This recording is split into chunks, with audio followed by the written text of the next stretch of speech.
திருவள்ளூர் ரயில் நிலையம் அருகே துறைமுகத்தில் இருந்து எண்ணெய் ஏற்றி கொண்டு வந்த சரக்கு ரயிலில் தீ விபத்து ஏற்பட்டுள்ளது. இதன் காரணமாக இரு வழித்தடத்திலும் ரயில் சேவை பாதிக்கப்பட்டுள்ளது.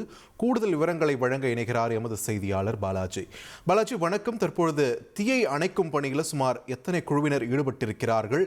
பணிகள் எந்த அளவில் இருக்கின்றன? விரிவா பதிவு பண்ணுங்க. சென்னை துறைமுகத்திலிருந்து இன்று அதிகாலை புறப்படப்பட்ட சரக்கு கூட்ஸ் என்று சொல்லக்கூடிய சரக்கு ரயில் அதாவது எரிபொருள் ஏற்றி கொண்டு வந்த இந்த கூட்ஸ் ரயிலானது திருவள்ளூர் ரயில் நிலையம் அருகில் தீ விபத்து ஏற்படுத்தி மலமளவென தீ பற்றியது. அந்த ரயிலில் உள்ள அந்த அதாவது எண்ணெயா அல்லது டீசலா போன்ற விசாரணை இதுவரைக்கும் தெரியவில்லை. ஆனால் அது உள்ளே இருக்கிறது கச்சா எண்ணெய் என்று தற்போது ரயில்வே அதிகாரிகள் தெரிவித்திருக்கின்றனர். மேலும் ஒரு பெட்டியில் பிடித்த தீயானது தற்போது 8 பெட்டிக்கு ஒன்றொன்றாக பற்றி எரிகிறது. தீயை அணைக்கும் பணியில் தீயணைப்புத்துறை தீவிரம் காட்டி வருகின்றனர், திணறி வருகின்றனர் என்றே சொல்லலாம். இதுவரை 10க்கும் மேற்பட்ட தீயணைப்பு வாகனங்கள் வந்தும் தீயை அணைப்பதற்கான வழி தெரியாமல் அவர்கள் தவித்துக் கொண்டிருக்கிறார்கள். திருவள்ளூர் மாவட்ட காவல் கண்காணிப்பாளர் சீனிவாச பெருமாள் தற்போது சம்பவ இடத்தில் விசாரணை மேற்கொண்டு வருகிறார்.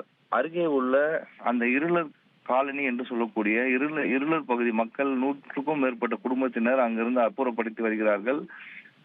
அந்த காட்சிகளும் நாம் பார்த்து கொண்டிருக்கிறோம். மேலும் அருகே உள்ள பொதுமக்கள் அந்த பகுதிக்கு செல்லாமல் காவல்துறையினர், திருவள்ளூர் காவல்துறையினர் மற்றும் ரயில்வே அதிகாரி போலீசார் தற்போது அந்த பணியில் ஈடுபட்டு வருகிறார்கள்.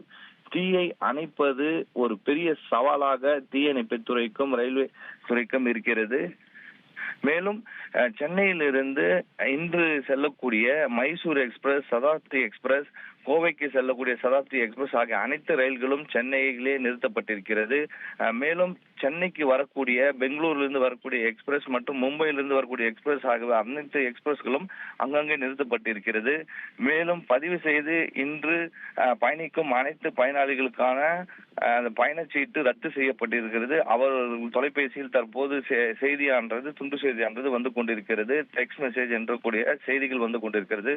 தீயை அணைப்பும் பணியில் ஒரு சவாலாக எடுத்துக்கொண்டு தீயணைப்புத் துறையினர் போராடி வருகிறார்கள். உங்கள் தந்திவன் தொலைக்காட்சியில் காவலன் வியாழந்தோறும் இரவு 8 மணிக்கு காண தவறாதீர்கள்.